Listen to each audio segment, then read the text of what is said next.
welcome to my channel Ease Learning. This is Monica Sehgal and today I will discuss about Edwards Deming Quality Gurus. Discuss कर रहे हैं हम education paper के लिए. We are discussing about the NT UGC net paper education, जिसमें discuss कर रहे हैं हम यूनिट 9 को. और ऑलरेडी वॉल्टर शेवार्ट की मैं क्लास ले चुकी हूँ. तीनों क्वालिटी गुरुज को भी मैं डिस्कस कर चुकी हूँ एक क्लास में. इंडिविजुअली डिस्कस कर रहे हैं वॉल्टर शेवार्ट, डेमिंग, और नेक्स्ट क्लास डिस्कस करूंगी मैं CK पेनहार्ट के बारे में. तो आपका क्वालिटी गुरु का जो कंसेप्ट है वो क्लियर हो जाएगा. ठीक है, तो आज डिस्कस कर रहे हैं हम एडवर्ड्स डेमिंग को. देखिए सर, स्टार्टिंग हुई थी वॉल्टर शेवार्ट से, जो जिन्हें क्वालिटी का पॉइंटर कहा जाता है, जिन्होंने PDCA कंसेप्ट फर्स्ट टाइम दिया, प्लान डू चेक एक्ट, और क्वालिटी कंसेप्ट को समझाया. जापान में जब रिकवरी सेशन था वहाँ पर काम किया, और क्वालिटी कंसेप्ट की एक इंडस्ट्रियल लाइफ में, एक इंडस्ट्री में क्वालिटी का कितना इंपॉर्टेंट रोल है, और वही क्वालिटी हम फिर अपने एजुकेशन सेक्टर में अप्लाई करते हैं कि एजुकेशन में क्वालिटी का कितना इंपॉर्टेंट रोल है. आप जो भी सीख रहे हैं, जितना भी सीख रहे हैं, वो आपका क्वालिटेटिव हो, मतलब उससे आप वो काम कर पाएँ, वो नॉलेज ले पाएँ जो आपके लिए यूजफुल हो. ठीक है, तो क्वालिटी की बात की हमने. अब जो बुकिश या फैक्चुअल नॉलेज है उसको डिस्कस करते हैं हम. देखिए, जो एडवर्ड डेमिंग थे वो स्टूडेंट थे वॉल्टर शेवार्ट के, या वॉल्टर शेवार्ट को इनका फादर भी कहा जाता है. Father here means as a teacher. He is known as the father of quality control. अब थोड़ा सा रिवाइज भी कर लेते हैं. Doctor Walter Shewhart known as the father of statistical quality control. और यहाँ पे आपको वर्ड दिखेगा क्वालिटी कंट्रोल, वहां दिखेगा स्टैटिस्टिकल क्वालिटी कंट्रोल. ठीक है, Walter Shewhart statistical quality control father and he was the quality control. अगर क्वालिटी कंट्रोल अकेला कंसेप्ट आता है, अगर वॉल्टर शेवार्ट मेंशन है और डेमिंग मेंशन है, then you go for the Deming. अगर क्वालिटी कंट्रोल कंसेप्ट आता है और सिर्फ वॉल्टर शेवार्ट मेंशन है, तो then you go for the Shewhart. ठीक है, Japanese post war industrial revival भी कहा जाता है कि इनको जाना गया जब जापान में एक रिकवरी सेशन में इन्होंने एक अच्छी रिकवरी सेशन में काम किया, क्वालिटी पे काम किया है, प्रोडक्शन किया, प्रोडक्ट बनाए, और दैट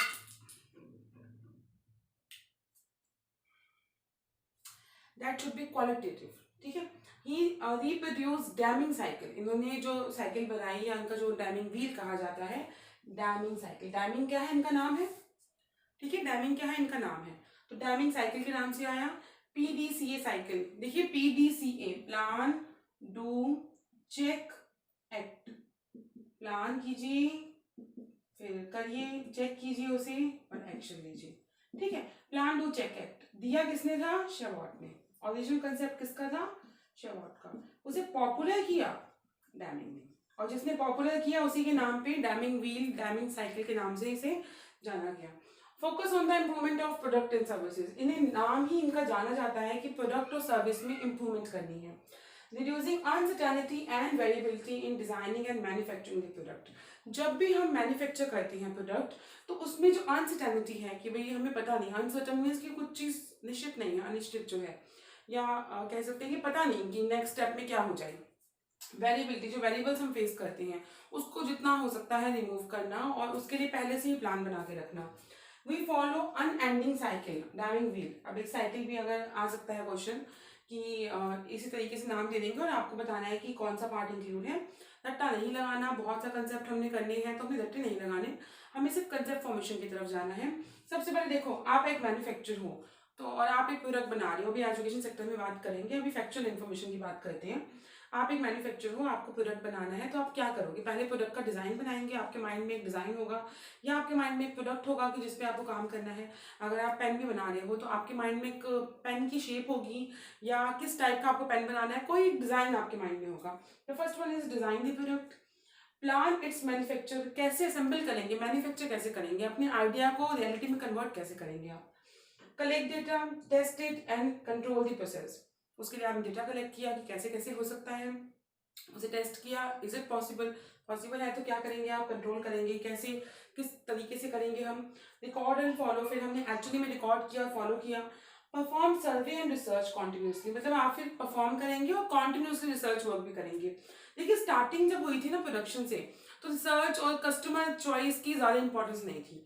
लेकिन जब क्वालिटी कंसेप्ट को इम्प्रूव किया गया और क्वालिटी कंसेप्ट निकल कर आए, तो बोला गया कि अल्टीमेटली जो प्रोडक्ट हम बना रहे हैं वो बना रहे हैं कस्टमर के लिए. तो क्यों ना कस्टमर के टेस्ट और उसकी प्रेफरेंस के हिसाब से ही चीज़ों को बनाया जाए, और कस्टमर को फर्स्ट प्रायोरिटी दी गई. तो उस पर रिसर्च की जाने लगी कि कस्टमर क्या चाहते हैं, वो हमने बनाना है, क्योंकि अल्टीमेटली खरीदेगा कौन? कस्टमर खरीदेगा। तो कस्टमर की प्रेफरेंस के लिए रिसर्च की गई। तो इसको रटने की जरूरत नहीं है और टू द मार्क की आपको एज इट इज लिखना है, नहीं। जब भी आप क्वेश्चन अटेम्प्ट करते हैं तो आप देखिए कि जो ऑप्शंस आपको अवेलेबल हैं, पॉसिबिलिटी देखिए कि क्या हो सकता है आंसर, ठीक है। नहीं भी आता उस केस में, अब एक बार आप गो थ्रू हो जाएंगे तो you will go for the answer very easily.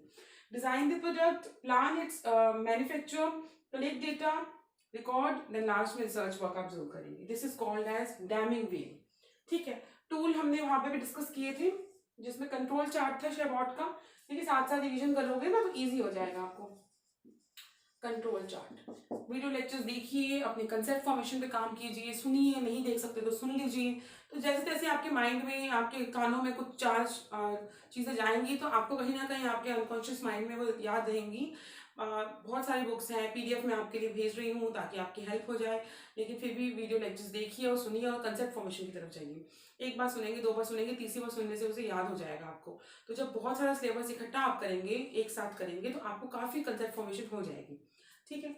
देखिए अब टूल्स की अगर बात करें, कौन से टूल्स यूज करते थे स्टैटिस्टिकल टूल्स, तो Pareto analysis, fishbone diagram and histogram होते क्या है, इस पर नहीं जाएंगे हम इतना, क्योंकि कई बार नाम पूछ लेते हैं। और शेवॉट के वक्त होता था कंट्रोल चार्ट बना दिया स्टैटिस्टिकल क्वालिटी कंट्रोल के लिए, ठीक है। तो इस तरीके से इन्होंने ना, इनकी क्या बात थी, इन्होंने 14 पॉइंट्स दिए थे, 14 points bye Edward damming. Damming ने दिए 14 पॉइंट्स, इन 14 पॉइंट्स को आप ध्यान में रखकर अपना काम कर सकते हैं। तो create consistency of purpose for improving the product, आपने कॉन्टिन्यूसली अपने पर्पस को डिफाइन करना है, खुद को बताना है। नेट से कनेक्ट कर दो सीधा, नेट में आपने कॉन्टिन्यूसली, आप एग्जाम के लिए प्रिपेयर कर रहे हैं तो आपको अपने आप को बार बार बताना है कि मुझे नेट क्वालिफाई करना है, मुझे जेआरएफ क्वालिफाई करना है। दैट मीन्स आप अपने पर्पस को रीडिफाइन कर रहे हो, बार बार बता रहे हो आपको। तो 14 पॉइंट है, first one is the create consistency of purpose for improving product, ताकि आप अपने प्रोडक्ट में इंप्रूवमेंट ला पाओ। कभी भी क्वालिटी में कॉम्प्रोमाइज नहीं करना। अडॉप्ट न्यू फिलॉसफी, क्योंकि इन्वायरमेंट है, चेंज होता है, तो न्यू फिलॉसफी आप अडॉप्ट कर लीजिए। इंस्पेक्शन कीजिए, आपको सीक्वेंस में याद नहीं करना, बट जस्ट गो थ्रू हो जाइए आप एक बार, ताकि आपको समझ आ पाए। इंस्पेक्शन कीजिए। Long term relationship, loyalty and trust, की आपने हमेशा ऐसा इन्वायरमेंट बनाना है कि हमें अपने आप के साथ लॉयल रहना है और एक ट्रस्ट मेंटेन करना है कि जो हम प्रोडक्ट दे रहे हैं वो क्वालिटी प्रोडक्ट है। इम्प्रूव कॉन्स्टेंटली, मतलब लगातार इंप्रूवमेंट की तरफ जाना है। लीडरशिप पे भी काम किया गया। Break down barriers between the departments, क्या होता है ना कि कंपनी एक होती है, डिपार्टमेंट्स अलग होती हैं, और डिपार्टमेंट से फाइट करने लग जाते हैं, या मिसकम्युनिकेशन हो जाता है, या बहुत सारी प्रॉब्लम होती हैं। देखिए ह्यूमन बीइंग है, प्रॉब्लम होंगी, दो दिमाग हैं, अलग डायरेक्शन में जाते हैं। तो उस बैरियर्स को रिमूव करना, बैरियर्स मतलब जो रुकावटें आ रही हैं उन्हें रिमूव करने की बात की गई। Institute modern method of training on the job, आप जितना हो सकता है मॉडर्न टेक्निक यूज कीजिए, क्योंकि चेंजेस जरूरी हैं। अगर आप न्यू चेंज को अडॉप्ट करेंगे जितनी जल्दी, उतना आप अच्छा कर पाएंगे। ड्राइव आउट फियर, आपने जो आपके सबॉर्डिनेट्स हैं, एम्प्लॉयज हैं, उनके फियर को हटाना है कि yes you can do this, आप ये काम कर सकते हैं और बहुत इजीली कर सकते हैं। Eliminate slogan and exertion, exertion हटानी है कि जो आपके एम्प्लॉयज हैं वो थके ना, इतना भी बर्डन उन पर मत डालिए कि वो थके और फिर वो काम ठीक से ना करें। Element numerical quotas for the workforce, आपने नंबर्स में बात कम करनी है, क्वालिटी पे बात ज़्यादा करनी है। प्राइड ऑफ वर्कमैनशिप, अगर कोई बहुत अच्छा काम कर रहे हैं तो आपके लिए प्राइड की बात है, उसे अप्रिशिएट कीजिए, ठीक है। Then self improvement programme of education, देखिए हमने बता तो दिया कि इंप्रूवमेंट करनी है, क्वालिटी मेंटेन करनी है, तो उसके लिए उन्हें सिखाया भी जाए। हम अपने स्टूडेंट्स को बोलें कि अच्छा कीजिए, आपको नेट क्लियर करना है। अब उन्हें वीडियो लेक्चर भी दीजिए ऐसे कि वो अच्छा करें, उन्हें वो क्वालिटी कंटेंट भी दीजिए ताकि वो अच्छा करें। तो वो चीज़ है कि आप उन्हें एजुकेट भी कीजिए ताकि वो अच्छा काम करें। ट्रांसफॉर्मेशन की बात करते हैं, ये दीज आर द 14 पॉइंट्स, आपको याद नहीं करने, आपको एक बार गो थ्रू होना है। और डैमिंग कौन थे? क्वालिटी कंट्रोल के फादर कहा जाता है। जो आपके शेवॉट थे उनके स्टूडेंट थे, वो उनके फादर की तरह एज अ टीचर थे। इन्होंने पीडीसीए साइकिल जो है पॉपुलर की, और डैमिंग व्हील भी कहा जाता है उसे, ठीक है। These are factual information. Ultimately काम तो उन्होंने सेम ही किया है क्वालिटी पे, वो उनसे सीनियर थे तो उन्होंने ज़्यादा किया है, इन्होंने उन्हें फॉलो किया है। और दोनों अमेरिकन थे, जापान गए, वहाँ काम किया रिकवरी सेशन में, इसलिए इन्हें Japanese post war industrial revival भी कहा जाता है। टूल्स आप एक बार देख सकते हैं, Pareto analysis, fishbone diagram and histogram are the tools given by Edward Deming 14 points किसने दिए थे? डैमिंग ने दिए थे। डैमिंग व्हील क्या है? डैमिंग के थ्रू है, जिसमें आप प्रोडक्ट डिजाइन करेंगे, प्लान करेंगे, फिर डेटा कलेक्ट करेंगे, फिर एक्चुअली परफॉर्म करेंगे और फिर रिसर्च वर्क करेंगे।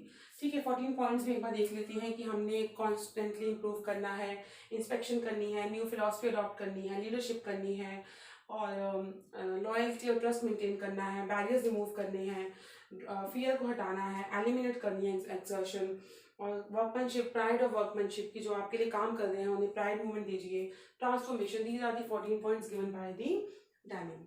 ठीक है, आई होप आपको वीडियो लेक्चर अच्छा लगा हो, और प्लीज़ अगर अच्छा लग रहा है, आपके लिए इतनी मेहनत हो रही है, तो please do like, share and comment. अपना वैल्यूएबल कमेंट लिखिए कि आपको वीडियो लेक्चर कैसा लगा, और टॉपिक भी मेंशन कीजिए जो आपको स्टडी करने हैं, और जैसे जो आपकी क्वायरीज हैं कि ये टॉपिक आप करवा दीजिए। वैसे तो मैं सभी टॉपिक्स को कवर करूँगी, पर आप लोग जब कुछ पूछते हैं कि मैम इस टॉपिक पे वीडियो बना दीजिए, तो वो मैं उसे पहले कंसिडर कर लेती हूँ।